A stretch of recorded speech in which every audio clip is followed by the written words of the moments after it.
Assalamualaikum warahmatullahi wabarakatuh. Selamat sore pemirsa TVRI Sumatera Barat dimanapun Anda berada. Senang rasanya saya Bima Prasetya bisa kembali hadir menyapa Anda di Dialog Sumber Bicara kali ini. Pemirsa, Sumatera Barat merupakan produsen gambir terbesar di dunia. Seperti yang ditegaskan oleh Menteri Pertanian Republik Indonesia, Andi Amran Sulaiman, yang beberapa waktu lalu, tepatnya bulan lalu berkunjung ke Sumatera Barat. Bahwa Sumatera Barat mampu memasok hingga 90% kebutuhan gambir dunia. Tentu potensi besar ini pemirsa bisa berdampak besar terhadap peningkatan pertumbuhan ekonomi daerah, terutama berdampak signifikan terhadap kesejahteraan petani gambir yang ada di Sumatera Barat. Hari ini kita akan bahas berkaitan dengan peluang potensi pertanian gambir yang ada di Sumatera Barat di Dialog Sumber Bicara dengan dua narasumber kita yang telah hadir di Studio 1 TVRI Sumatera Barat. Saya sapa terlebih dahulu, di sebelah kanan saya sudah hadir Bapak Agustian SP selaku Kepala Bidang Perkebunan Tanaman Semusim dan Rempah Disbuntanhor Pemprov Sumatera Barat. Assalamualaikum, selamat sore Pak Agustian. Waalaikumsalam, selamat sore Pak Bima. Baik, terima kasih Pak sudah hadir di studio. Sama. Kemudian juga hadir bersama kita Insinyur Bukhari Bakhter MT selaku Ketua Kamar Dagang Industri Sumatera Barat. Assalamualaikum Pak Bukhari. Selamat sore Bima.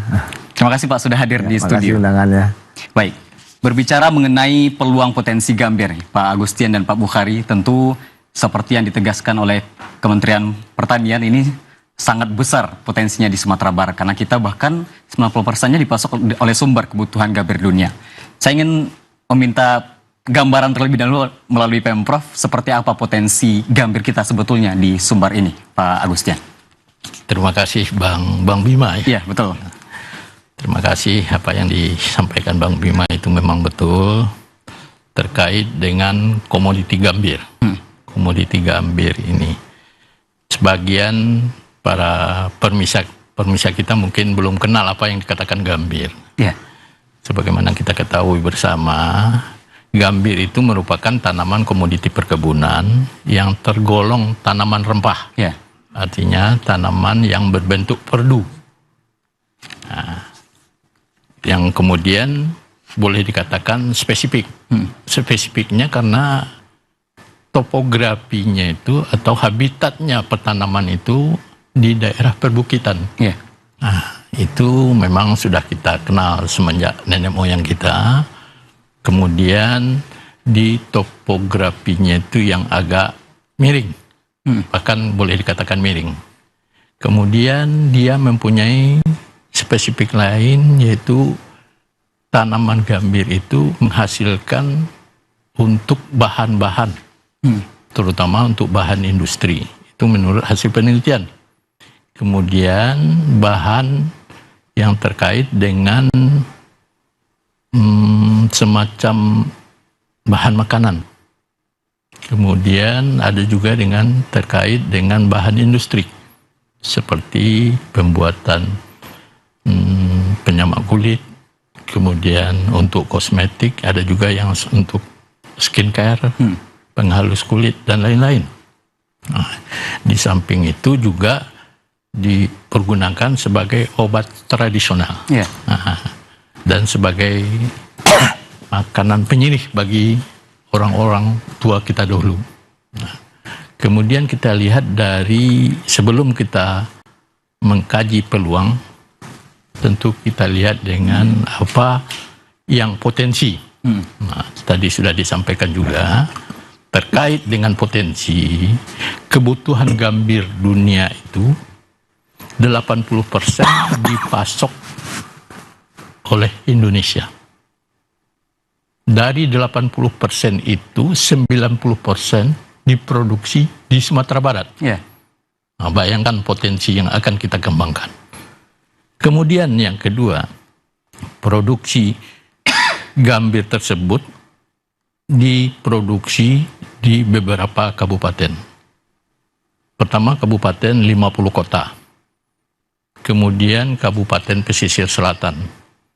Dan ada juga di Kabupaten Agam, kemudian Kabupaten Pasaman, ada juga di Kota Padang, kemudian di Kabupaten Sijunjung. Itu potensi yang akan kita kembangkan ke depannya. Nah, dari potensi-potensi tersebutlah nanti kita bisa memberikan suatu, katakanlah, pendapatan bagi petani kita ke depannya. Tapi permasalahan, nah ini permasalahan yang terjadi di petani kita hampir setiap tahun terkait dengan pasar. Pasar ya, Pak? Pasar. Nah, sebagaimana kita ketahui dari informasi yang kita dapat, kita punya sebanyak 28 eksportir. Ya. Dari 28 eksportir itu, 25 pasarnya ke India. Sementara 1 pasar ke Bangladesh dan 2 pasar ke Pakistan. Ya. 3 negara itu ya, 3 dari negara. 28 eksportir kita. Sementara yang butuh gambir itu ada selain India, Pakistan, dan Bangladesh itu, Ya. seperti Korea, Jepang, Swiss, bahkan Singapura, Taiwan. Mereka membeli gambir hanya ke India. Sayang potensi kita ada, tapi mereka tidak bisa membeli ke kita. Ya. Nah, itu yang jadi PR besar bagi kita, bagaimana kita mencari peluang pasar selain India, yang menjadikan permasalahan bagi petani kita ini. Kalau dilihat dari segi, katakanlah, SDM petani kita itu sudah boleh dikatakan sudah pandai dan cerdik. SDM-nya sudah mulai bagus. Mereka sekarang tidak hanya bisa menghasilkan, katakanlah, gambir, getah gambir kering murni atau GGKM. Mereka sudah bisa menghasilkan yang dikatakan katechin dan tanin. Ya. Sebagaimana kita ketahui bahwa harga dari katechin dan tanin ini sungguh jauh dibanding dengan harga gambir. Saat ini boleh kita katakan gambir dihargai 35 sampai 40 per kilo. Sementara kalau kita bisa menjual katechin dengan harga 2.500.000, berapa perbedaan harga? Jauh perbedaan antara Jauh tersebut. sekali perbedaan harga. Kalau dari data yang dimiliki oleh Disbun-Tahor sendiri, Pak Agustian, ini ada berapa petani gambir kita yang menggantungkan hidup di usaha komoditas unggulan ini saat ini, dan secara lahan bagaimana catatan kita? Kalau secara lahan, luas lahan kita untuk Sumatera Barat, luas lahan kita untuk Sumatera Barat yang terdiri dari 6 kabupaten itu, seluas 28.760 hektar. Sementara produksinya 25.818 ton per tahun. Cukup banyak, cukup luas. Nah, seandainya itu bisa kita manfaatkan atau kita kembangkan dengan baik dan kita atur dengan pasar yang bagus, artinya pasar, katakanlah, tidak satu pasar. Artinya setiap yang saya sampaikan tadi, negara yang membutuhkan itu bisa menikmati, itu akan secara otomatis petani-petani kita akan bisa meningkatkan ekonomi pendapatannya. Baik. Ya. Baik, itu tadi yang dijelaskan oleh Pak Agustian berkaitan dengan bahwa sebetulnya ya sangat besar sekali potensinya, di mana salah satu kendala yang sangat penting dalam komunitas gambir ini adalah pasar, akses pasar ke global ya Pak, seperti itu. Baik, saya ke Pak Bukhari, seperti yang disampaikan Pak Agustian tadi Pak, bahwa potensi gambir kita untuk di Sumatera Barat sangat besar, tapi ada kendala yang sampai saat ini masih ada, yaitu pasar. Nah, ini tanggapan Kadin sendiri melihat ini seperti apa, Pak Bukhari? Terima kasih Mbak Bima. Jadi memang kembali lagi ke pasar, kita kembali lagi ke tata niaga.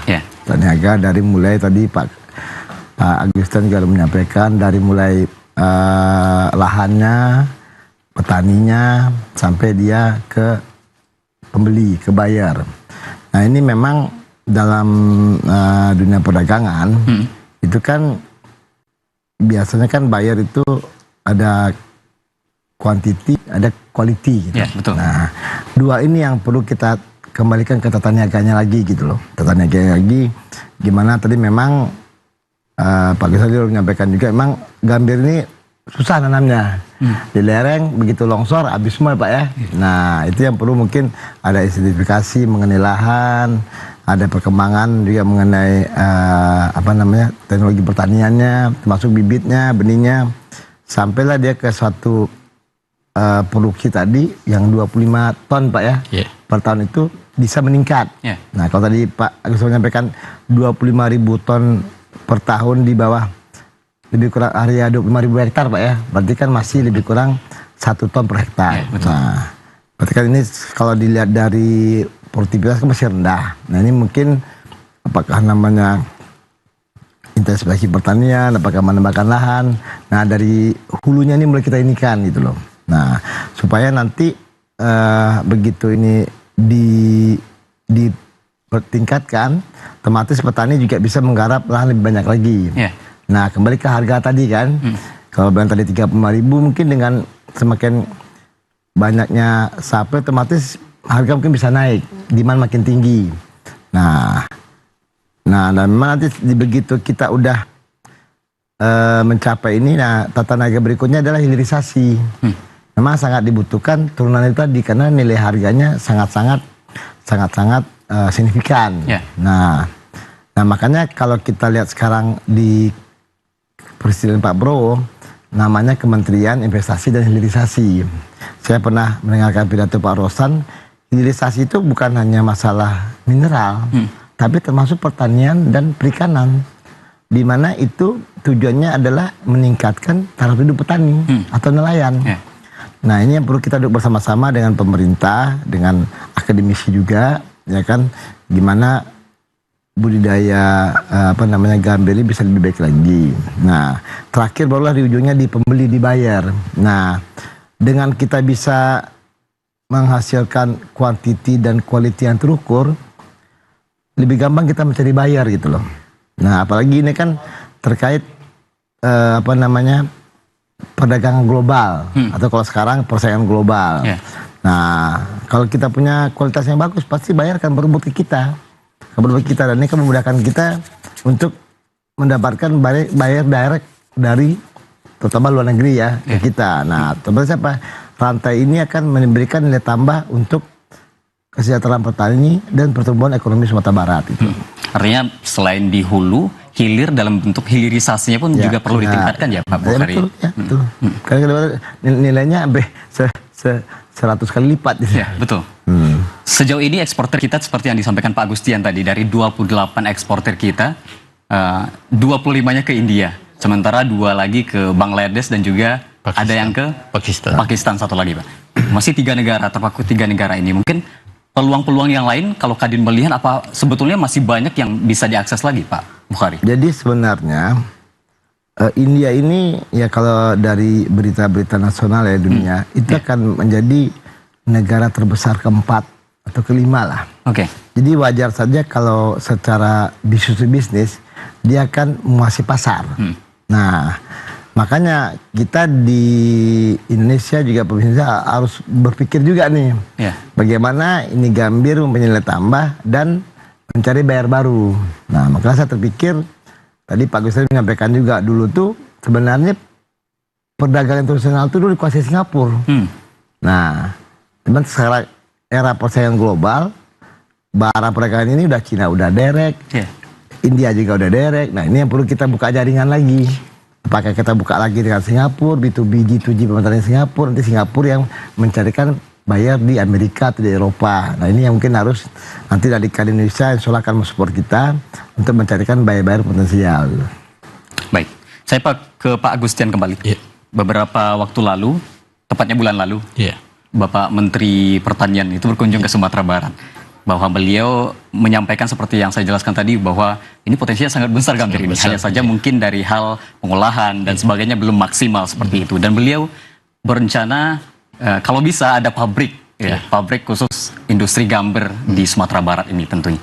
Sejauh ini bagaimana upaya Pemprov melihat itu, menyambut itu, dan seperti apa harapan kedepannya Pak Agustian? Kita sangat berterima kasih sekali atas kunjungan Pak Menteri itu. Waktu kunjungan kerja beliau ke Sumatera Barat pas membahas Gambir. Dan beliau waktu itu mengadakan pertemuan di gubernuran. Sempat beliau mengkaji hitung-hitungan masalah Gambir ini. Ternyata ada hasil penghitungan dari dosen kita di Universitas Andalas menghitung tentang kajian analisa Gambir. Beliau tertarik dan langsung meminta untuk bisa memberikan ceramah kuliah umum di UNAN.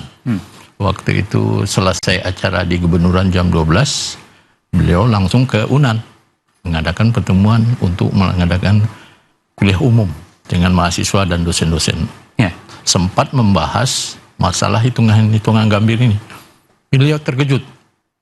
Secara hitung-hitungan memang sangat menguntungkan sekali. Nah, sehingga tertarik beliau dan beliau memberikan atau semacam instruksi kepada bawahannya bahwa Sumatera Barat akan kita bangun hilirisasi terkait dengan Gambir. Tentu kita pemerintah Sumatera Barat apa istilahnya itu, menerima dengan senang hati. Menyambut baik ya. Nah, menyambut baik gagasan yang beliau sampaikan itu. Dan kita memang itu yang kita harapkan selama ini. Kita berharap pasar kita ini seperti yang disampaikan Pak Kadin tadi adalah semacam pesaing atau kompetitif. Sehingga petani kita itu menjual hasil Gambirnya itu tidak terfokus satu pembeli saja. Nah, artinya dengan dibuatnya pabrik ini kita berharap ada semacam yang tadinya petani kita itu mengolah Gambir hanya berbentuk GGKM, getah Gambir kering murni, dengan adanya pabrik nanti kan bisa menghasilkan katakanlah turunannya itu berupa katechin dan tanin. Nah, kembali lagi kita sampaikan memang harganya itu sangat berbeda. Perbandingan harga tadi sangat jauh sekali. Maka dari itu sangat senang kita menerima seandainya itu memang terwujud nantinya. Kita mempunyai pabrik sehingga petani kita untuk mengolah atau menghasilkan Gambir cukup dengan Gambir GGKM, kemudian dilanjutkan dengan pabrik yang akan dibangunnya tadi untuk mengolah katechin dan tanin. Dan itu bakal sangat berdampak terhadap income pendapatan tidak hanya daerah tapi juga terkhusus petani Gambir tersebut. Petani Gambir tersebut. Dan seandainya memang itu terjadi pembangunan pabrik, katakanlah di daerah sentral 50 kota dan pesisir selatan, tentu akan memberikan kontribusi terhadap pembangunan daerah. Nah, itu akan kita sambut dengan baik. Mudah-mudahan gagasan yang disampaikan Pak Menteri itu bisa terwujud. Saya ingin juga minta tanggapan Pak Bukhari berkaitan dengan angin segar rencana pembangunan pabrik atau industri Gambir ini di Sumatera Barat nih Pak. Tapi kita tahan dulu, kita akan lanjutkan diskusi kita Pak Gustian, Pak Bukhari setelah pesan-pesan berikut ini. Tetap bersama kami di Dialog Sumber Bicara.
Lihatlah fajar kini telah merekah, cahaya benderang di cakrawala, sang saka berkibar agung dan megah, Nusantara bangkit sentosa dan jaya.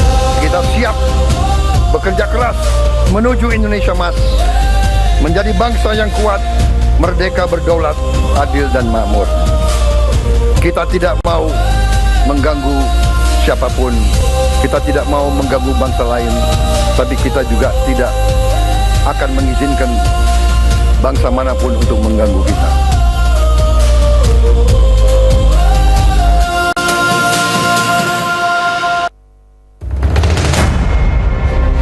Setiap hari, laut terus mengikis daratan kita.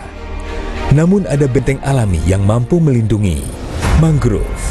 Ya, saya Ahmad Baswan, saya bekerja di Lembaga Konservasi Lingkungan. Biasanya kita melakukan kegiatan pengambilan bibit, mengambil secara langsung di alam.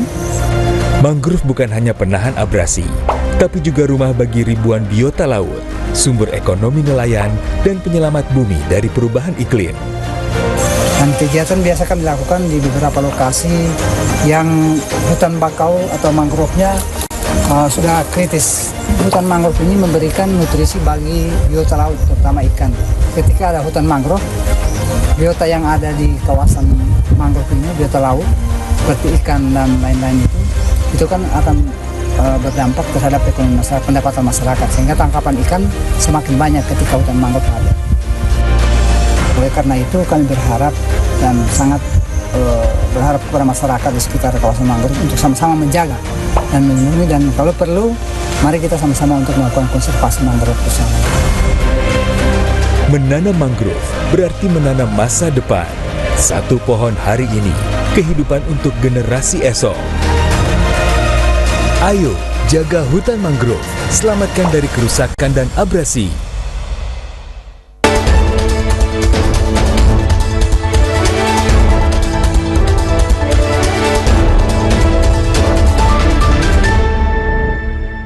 Terima kasih banyak pemirsa, Anda masih bersama kami di Dialog Sumber Bicara dengan tema peluang potensi pertanian gambir di Sumatera Barat. Saya ingin ke Pak Bukhari. Ini seperti yang saya tanyakan juga ke Pak Agustian bahwa angin segar bagi Sumatera Barat, rencana pemerintah pusat membangun pabrik gambir terutama di wilayah Sumatera Barat. Kalau Kadin menilai kebijakan atau rencana dari pemerintah pusat ini seperti apa, Pak Bukhari? Ya, rencana ini sangat bagus ya. Tapi seperti saya sampaikan di awal tadi, kita persiapkan juga di hulunya gitu loh. Karena bicara sebuah pabrik itu bicara investasi besar.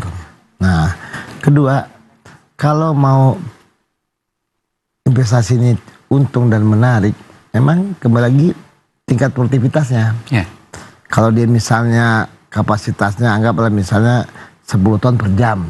Nah, berarti kan bahan bakunya harus ada 10 ton. Nah, begitu juga tergantung nilai pabriknya, tapi semakin besar pabriknya semakin besar keuntungannya buat si pengusahanya. Nah, makanya ya kami juga udah berdiskusi juga dengan pertanian, jadi ini sangat butuh nih yang namanya triple helix itu loh, atau mungkin sampai ke pentahelix, di mana kolaborasi antara pemerintah, akademisi dan pengusaha. Nanti akademisi bisa melakukan riset varietas apa yang unggul untuk budidayanya. Begitu juga nanti pemerintah menyiapkan kebijakan lahan yang bisa mungkin di HGU kan Pak ya, di HGU kan untuk membuka lahan pertanian perkebunan gambir ini seluas-luasnya.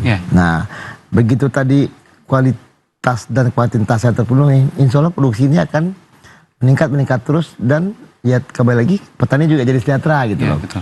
Pengusahanya pun juga sejahtera karena kita punya barang yang kalau bisa dibilang sekarang kebutuhan dunia itu masih lebih besar daripada supply-nya. Ini sangat opportunity bisnis sangat bagus sekali gitu. Ya, artinya memang lagi-lagi hulu yang perlu diperbaiki dan ditingkatkan ya Pak.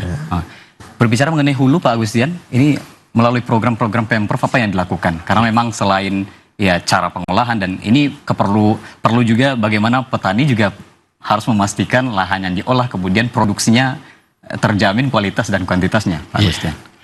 Dari segi ketersediaan bahan baku, apa yang disampaikan Pak Kadin tadi, memang betul. Selama ini kita ketahui bahwasannya petani gambir kita ini memang tidak kita pungkiri.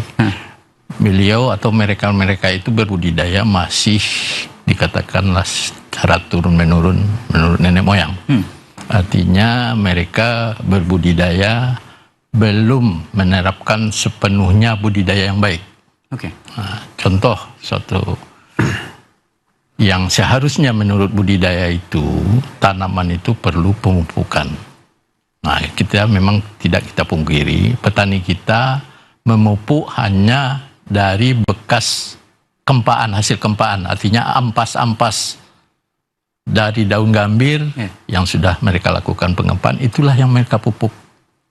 Boleh dikatakan mereka tidak ada menggunakan pupuk, katakanlah itu pupuk kimia, pupuk kompos lainnya. Boleh dikatakan tidak ada sama sekali. Nah, tapi melalui program atau kegiatan kita di Dinas Perkebunan, semenjak tahun 2015, kami sudah mulai memberikan semacam sekolah lapang terhadap terhadap petani-petani kita melalui kelompok tani. Kita mengajarkan bagaimana cara budidaya yang baik, artinya budidaya itu mulai dari pemupukan, kemudian pemeliharaannya itu terkait dengan pemangkasannya.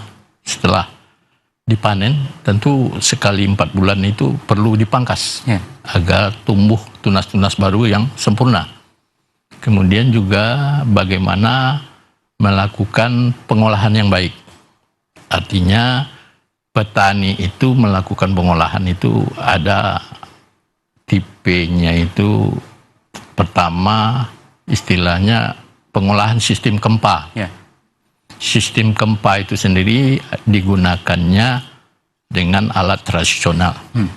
Kemudian digerakkan dengan dongkrak. Kemudian yang kedua juga sistem kempa, tapi menggunakan istilahnya tonggak besi, tapi dengan dongkrak juga. Kemudian ada sistem kempa dengan menggunakan hidrolik.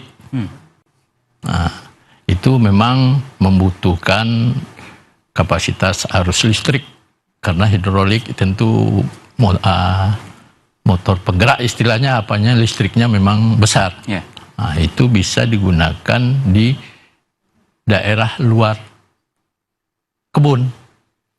Nah, kalau yang dua tadi bisa dilaksanakan di kebun-kebun. Nah, petani kita bisa membuat pondok-pondok kempa. Tapi yang satu lagi yang sistem hidrolik, kempa hidrolik itu memang di luar kawasan. Artinya petani membawa daun.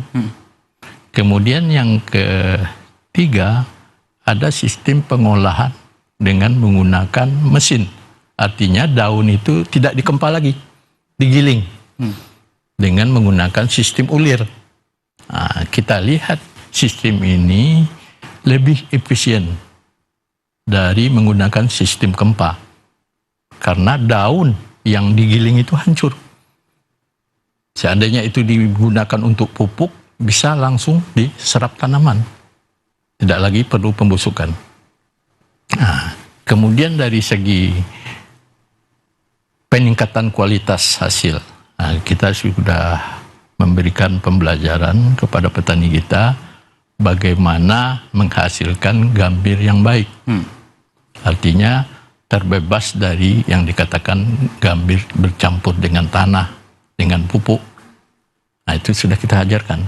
Dan bahkan kita melalui Dinas Perdagangan, kita sudah bisa, kelompok kita itu menghasilkan gambir yang sesuai dengan SNI. Dengan SNI 1, ada 2 SNI. SNI yang tingkat 1 itu kadar airnya bisa mencapai 14%. Sementara SNI yang kedua itu di atas 15 sampai 16%. Nah, kemudian dari kadar katekinnya sendiri bisa, yang untuk SNI 1 kadar katekinnya 60, sementara yang SNI 2 kadar katekinnya 50%. Nah, itu itulah upaya kita dari Dinas Perkebunan untuk meningkatkan SDM petani kita. Sehingga seperti yang disampaikan Pak Bukhari tadi, Iya. hulunya dulu yang memang Iya, perlu memang itunya. dimaksimalkan ya. Iya. Nah, oke. Baik, saya ke Pak Bukhari kembali. Kalau dari Kadin sendiri sebagai organisasi yang mewadahi asosiasi petani gambir ini ya, Pak, apa peran Kadin di sana untuk peningkatan hulunya terutama? Jadi kalau kita di Kadin sebenarnya kan kita membawahi beberapa asosiasi. Ya.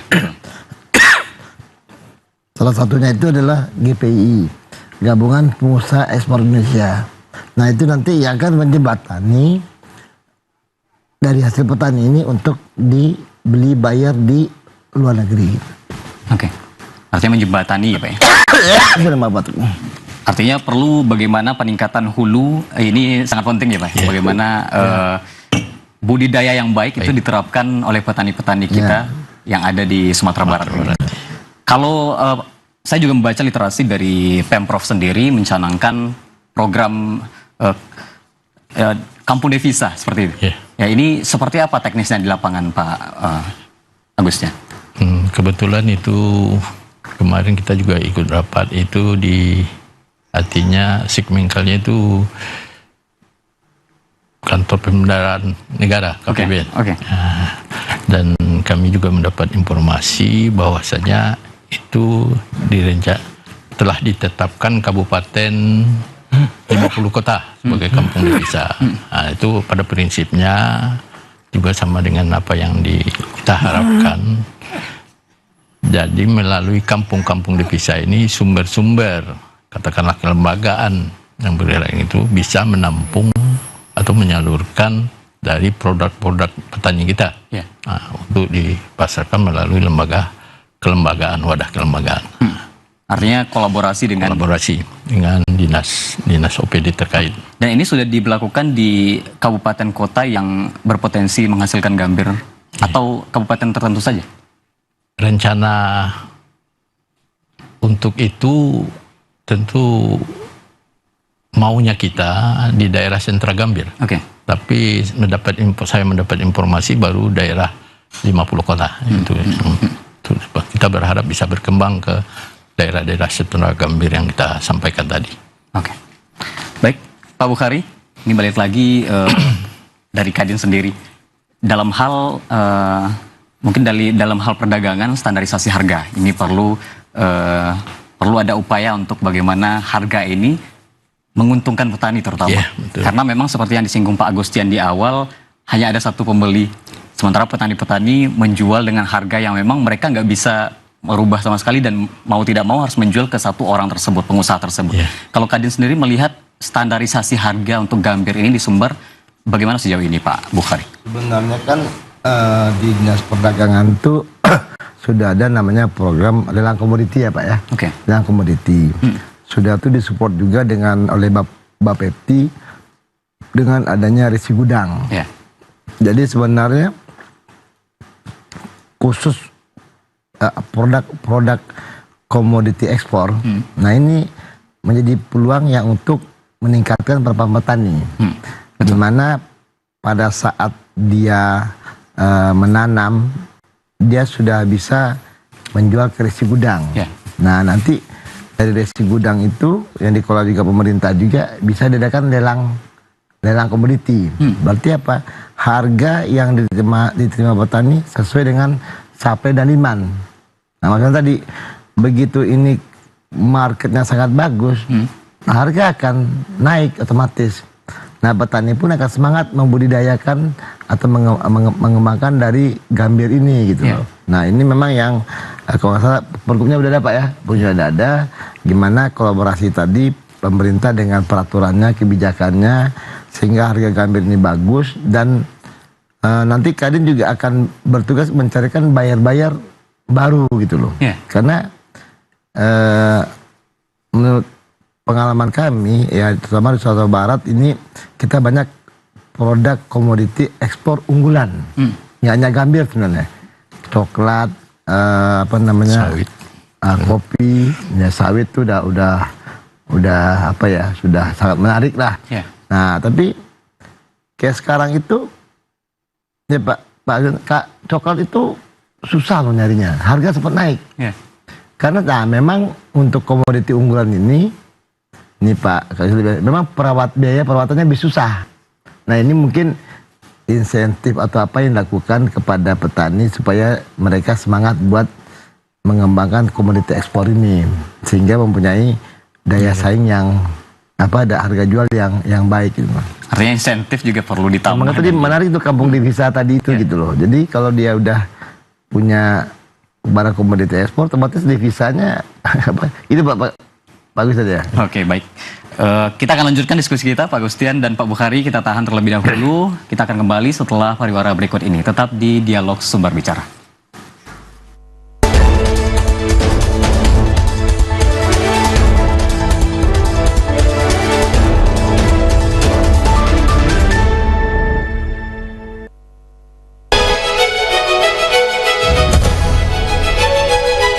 Negara yang sungguh-sungguh merdeka.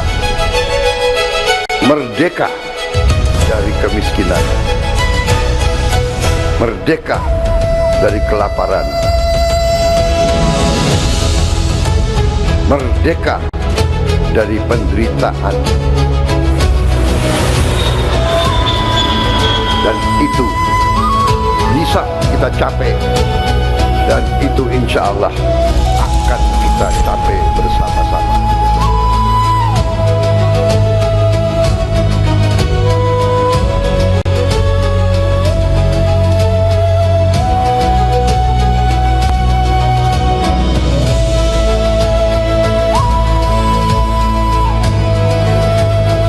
Saya berpikir, bekerja, mengambil keputusan hanya untuk kepentingan rakyat saya.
Berada di atas jalan yang benar, kita akan menuju kebangkitan bangsa Indonesia karena kita akan kuasai kembali kekayaan bangsa Indonesia untuk rakyat Indonesia.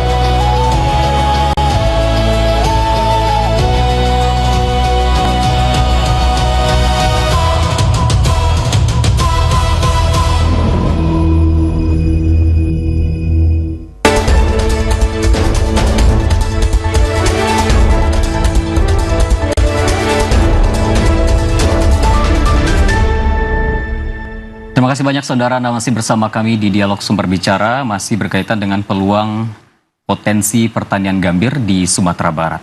Baik, saya ke Pak Agustian kembali. Iya. Pak, tadi setelah kita singgung bahwa ada salah satu program Desa Devisa ya, ini bekerja sama dengan DJPB bagaimana peningkatan produksi gambir di Sumatera Barat ini. Kalau untuk program yang memang asli dari Pemprov sendiri dalam hal mungkin bantuan ke petani atau seperti yang disinggung Pak Bukhari ada insentif dan lainnya, apa yang saat ini dilakukan oleh Pemprov? Untuk yang sifatnya pemberikan atau pemberdayaan kepada petani kita, khususnya tanaman gambir, tahun ini kita sudah melaksanakan kegiatan berupa pemberian bantuan benih terhadap petani gambir kita. Di samping benih, kita juga membantu dengan pupuk kompos sebagai pupuk dasar. Kemudian juga kita memberikan bantuan alat-alat gempa, terutama yang sifatnya masih manual, karena petani kita lebih mengharapkan bantuan alat gempa ini di kebun-kebun mereka. Artinya mereka setelah panen tidak perlu membawa daun turun. Jadi mereka meminta bantuan kepada kita, yaitu berupa alat dongkrak. Itu sudah kita bantu. Kemudian kita juga membantu yang alat sifatnya pakai mesin tadi. Nah, itu juga sudah kita serahkan tahun ini. Ada 1 unit di Kabupaten Pesisir Selatan. Sementara yang dongkrak itu di Kabupaten 50 kota. Nah, itu upaya-upaya kita ke depannya, kita berharap kegiatan ini tetap berlanjut. Sehingga petani kita yang tadinya merasa untuk alat pengolahan ini karena sudah dimiliki sejak lama, ada terjadi kerusakan segala macam, dengan diberikan bantuan ini mereka merasa terbantu. Nah, dan mereka berharap tidak saja nanti sekedar bantuan berupa alat saja, mereka juga berharap nanti adanya unit-unit pengolahan hasil. Artinya tempat mereka itu berusaha melakukan pengolahan, artinya rumah gempa. Nah, itu juga kita pikirkan ke depannya, dan sehingga itu tadi kita berharap hasil dari proses gempanya itu memang hasil yang sesuai dengan standar yang kita harapkan. Nah, itu. Untuk pengolahan sendiri sejauh ini dari banyaknya kelompok tani gambir kita dan asosiasi petani gambir kita di Sumatera Barat, cenderung masih menerapkan cara pengolahan yang masih tradisional atau sudah sebetulnya kita beralih ke modernisasi? Kita dengan adanya bantuan ini, kemarin kita sudah mensosialisasikan terkait dengan alat gempa yang sifatnya menggiling dengan sistem ulir ini. Mereka tertarik karena mesin ini dia sifatnya knockdown, bisa dibawa ke lahan-lahan mereka. Nah, itu lebih memudahkan. Itu lebih memudahkan dibanding dengan alat gempa yang hidrolik. Kalau hidrolik ini sifatnya statis dan itu sangat berat dan menggunakan listrik yang cukup voltasenya tinggi. Maka dari itu mereka lebih cenderung dengan bantuan mesin yang sifatnya giling ini, yang dengan sistem ulir ini. Nah, mereka lebih tertarik itu, Pak. Jadi di samping itu kita meningkatkan atau mengembangkan alsintan. Nah, jadi kita berharap nantinya petani kita ini dalam pengolahan menggunakan alsintan sesuai dengan perkembangan zaman. Baik, Pak Bukhari, seberapa penting modernisasi dalam pertanian, terutama untuk gambir ini, Pak Bukhari? Ini sangat penting, karena kembali tadi kan masalah tingkat produktivitas gitu loh. Semakin tinggi teknologi, misalnya ini semakin bagus, semakin besar yang dihasilkan, baik dari segi kualitas dan kuantitas. Nah, itu tadi kan begitu dia supply-nya terjamin, nah ini akan menguntungkan di sektor hilirisasinya. Ya kan, berarti kapasitas produksinya bisa meningkat, sehingga hasil yang dihasilkan dari produk ini juga mempunyai nilai jual yang tinggi karena adanya ketersediaan tadi gitu loh. Sangat penting. Dan ini Artinya kita sudah mengadopsi itu ya, Beh, Ya, dan ya. Sumbar sudah mengadopsi itu. Terlebih kita memang produsen, lagi-lagi produsen terbesar dalam hal komoditas gambir Ya, ini. ya. Oke, baik. Ini tentu menjadi catatan bagi Pemprov bagaimana terus meningkatkan alsintan dan juga budidaya yang baik tadi kepada para petani ini lebih ditingkatkan karena memang peluang yang sangat besar seperti yang kita dapat data bahwa kontribusi perkebunan ini terhadap PDRB untuk sektor pertanian, kehutanan, dan perikanan ini bisa mencapai 22-25% PDRB sumber kita. Ini angka yang cukup besar, Pak Bukhari? Betul. Jadi mungkin kalau kita menyimpang sedikit ya, masalah PDRB ini kan memang kita punya komoditi ekspor yang sangat luar biasa. Iya, betul. Kayu manis, kopi, cengkeh, gambir, dan memang sejarahnya Sumatera Barat itu kan rempah-rempah ya, rempah-rempah. Nah, ini ya memang kolaborasi tadi yang sampaikan dari triple helix, pentahelix, termasuk ya pentahelix ini kan TPRI kan, ya kan, betul. menginginkan bahwa Sumbar ini punya komoditi yang luar biasa. Nah, kedua, bagaimana komoditi ini menjadikan nilai tambah yang besar untuk kesejahteraan masyarakat. Nah, kalau masalah kesejahteraan berarti kan PDRB-nya naik. Iya, betul. Nah, malah sekarang kalau kita lihat dari program pemerintah, makan bergizi gratis itu akan menyumbang PDRB kita. Kenapa? Anggaran makan bergizi gratis itu lebih kurang 350 triliun setahun. Se-Indonesia. Dibagi dengan 38 provinsi, mungkin kita dapat 10 triliun. Karena penerimaan kita banyak. Nah, bahan baku dari MBG ini 2/3-nya adalah 10.000 per 15.000, berarti lebih kurang 6,7 triliun. Nah, kalau kita bagi 12, 500 miliar komoditi pangan kita yang akan beredar di Sumatera Barat. Belum dari yang dibeli sama provinsi tetangga. Itu sangat-sangat membantu PDRB kita nantinya gitu loh. Otomatis petani pun akan semangat menanam sayuran, apakah itu peternakan. Nah, ini memang kalau saya dari atas nama Kadin Sumbar yakin pertumbuhan ekonomi PDRB kita ini akan naik 5 tahun ke depan gitu loh. Baik, 5 tahun ke depan ini bisa naik dan meningkat ya, Pak? Ya. Oke. Baik, saya ke Pak Agustian kembali. Tadi di awal kita juga sudah menyinggung berkaitan dengan standarisasi harga. Lagi tadi kepada Pak Bukhari, saya ingin tanya ke Pemprov juga bahwa harga ini tentu juga berdampak terhadap kesejahteraan petani gambir. Karena memang sejauh ini barangkali banyak petani-petani kita, namun mereka menjualnya ke pengusaha yang memang hanya satu pilihan, tidak ada pilihan lain seperti itu. Kebijakan apa yang kemudian dilakukan Pemprov sehingga petani gambir kita tidak dirugikan dengan hal tersebut? Pertama, kebijakan sudah dilahirkan pemerintah Provinsi Sumatera Barat. Kita sudah punya yang namanya Perda. Peraturan daerah terkait dengan komoditi unggulan perkebunan. Nah, itu memang di dalam peraturan daerah itu ada 4 komoditi. Sebetulnya banyak.